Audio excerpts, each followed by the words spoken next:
untuk follow ourselves lah. Okay guys, sekian saja perkongsian aku untuk kali ini.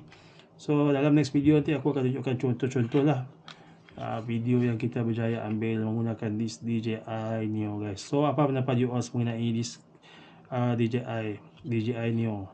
So bagi aku sendiri, aku sangat berpuas hati lah, berpuas hati dari segi dia punya performance as for now, dari segi dia punya presentation, dari segi dia punya features, dari segi dia punya harga. Yang paling penting harga cantik lah, 1,500.